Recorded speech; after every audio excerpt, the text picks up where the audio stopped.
मामला ये है कि पुत्सर गांव में एक विद्यालय एडी इन्वेंशन स्कूल चलाया जा रहा है, जो कि बिल्कुल अवैध रूप से चलाया जा रहा है। उसको 2 शिक्षा अधिकारी द्वारा 2 नोटिस भी दी जा चुकी है। वहाँ पे नोटिस देने के बावजूद भी वहाँ पे कोई तहरीर नहीं हुई है, कोई सुनवाई नहीं हुई है। और मेरी डीएम साहब से मिल के आया हूँ। मेरी इच्छा है कि आगे उस पर जाँच की जाए, प्रशासन द्वारा जाँच की जाए और सख्त से सख्त जो भी कार्रवाई है उसको की जाए। और ये स्कूल बिल्कुल अवैध रूप से चलाया जा रहा है, फर्जीवाड़ा करके चलाया जा रहा है। कोई ना उनके पास कोई ना लाइसेंस है ना कुछ है, और बच्चों को ये भ्रमित कर रहे हैं, भ्रमित करके एडमिशन लिया जा रहा है वहाँ पे। और शिक्षा के नाम पे कुछ नहीं है वहाँ पे। शिक्षा जो दे रहे हैं, जो पढ़ाने वाले हैं वो 10वीं 12वीं के बच्चे हैं। और ये जो यहाँ पे ये संस्था खुले हैं ना, स्कूल विद्यालय खुले हैं, ये एक पहले डेयरी हुआ करता था। और ये उस डेयरी के नाम पे विभाग से हमको लगता है 9.5-10 लाख रुपए भी ले चुके हैं ये। और ये उसी सामान को बेच के और ये वहाँ पे बेंच और टेबल वगैरह का व्यवस्था किए हैं, जो कि बिल्कुल सही नहीं है ये। इसको हम चाहेंगे प्रशासन द्वारा कि जल्दी से सख्त कार्रवाई की जाए इस पर और कार्य को आगे बढ़ाया जाए। मान्यता नहीं क्या उसकी? मान्यता बिल्कुल नहीं, मान्यता है ही नहीं उनके पास, कोई मान्यता नहीं है उनके पास, कोई मान्यता नहीं है उनके पास। चल कब से रहा ये चल रहा है, हमको लग रहा है महीने 1.5 महीने से चल रहा है ये। नया स्कूल अभी है जी? नया स्कूल है, नया स्कूल है, बिल्कुल अभी नया स्कूल है। ये 1.5 महीने से चल रहा है और ये बच्चों को भ्रमित करके ही एडमिशन ले रहे हैं कि कराएंगे, और कुछ कोई सुविधा नहीं दी जा रही है। बेसिक सुविधा ही नहीं है स्कूल में बच्चों को। कौन सा ब्लॉक है? ब्लॉक कौन सा है? नाथनगर। शिकायत का आपके विद्यालय फर्जी चल रहा है, क्या मामला वाला है?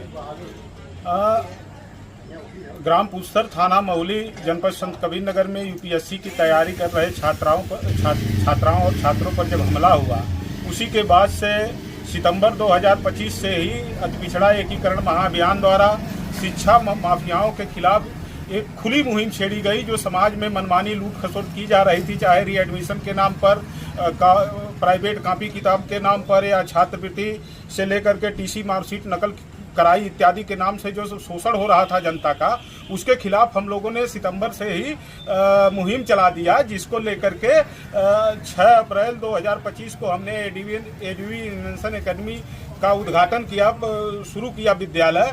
तभी से जो शिक्षा माफिया हैं उनके अंदर एक भय व्याप्त हो गया कि जिस तरह से अनिल प्रजापति के मोटो को, उसके सिद्धांतों को आम पब्लिक कवर कर रही है, कल को अगर जो ये हाई लेवल पर बातें पहुंचेंगी तो हमारी दुकानें बंद हो जाएंगी।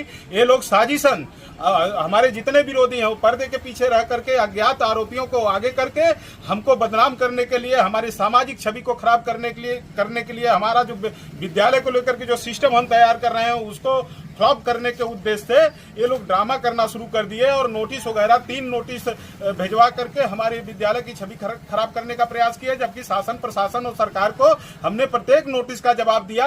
और मान्यता की जहां तक बात है, हमने डीएम साहब से मिल करके औपबंधिक मान्यता के लिए प्रत्यावेदन दिया। नीति नियमावली के अनुसार प्रत्यावेदन देने के 3 माह तक वैसे ही हम वैध रहते हैं, तथा औपबंधिक मान्यता मिलने के बाद 3 साल की हमको समय सीमा मिल जाती है। उसी के अनुरूप हम जो जितने मानक हैं वो सब पूर्ण कर लिए जाएंगे। मानक पूर्ण करने के लिए हमने डीएमएफ का प्रस्ताव भी डीएम साहब को दिया है।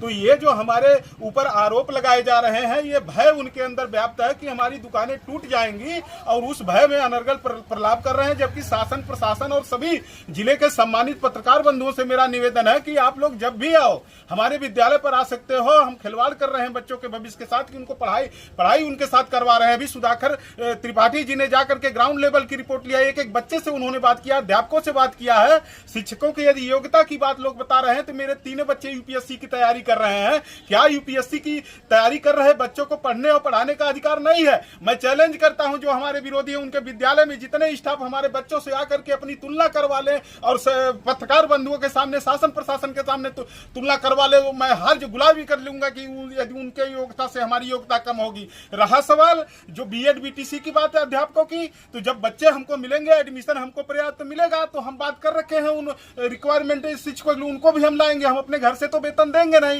ये सारी स्थिति है। आप सभी लोगों से मेरा निवेदन है कि अनिल प्रजापति गरीब कमजोर आम जनमानस की लड़ाई आप लोगों के बीच में लड़ता चला आ रहा है। मुझे दबाया जा रहा है धन बली प्रभावशालियों द्वारा, मेरी सियात रद्द की जा रही, मुझे नष्ट किया जा रहा है। आप पत्रकार बंधुओं से मेरा निवेदन है कि आप लोगों के बीच में मैं शुरू से संघर्ष करता चला रहा हूँ। आप लोग हमारा सपोर्ट करें, बात शासन स्तर तक पहुंचाएं। नोटिस किसने जारी किया था आपको? एसडीआई नाथनगर ने नोटिस दुर्भावना से ग्रस्त होकर के जारी किया, जबकि हमने उनके आरटीआई भी लगाया। हमारे नाथनगर ब्लॉक में दर्जनों विद्यालय जो है चल रहे हैं, उसके लिए हमने आरटीआई लगाया, लीगल नोटिस उनको दिया है कि क्यों ऐसा भेदभाव मेरे साथ कर रहे हो, लेकिन कोई जवाब हमारे पत्रकों या शासन स्तर के पत्रों का नहीं दिया जा रहा है।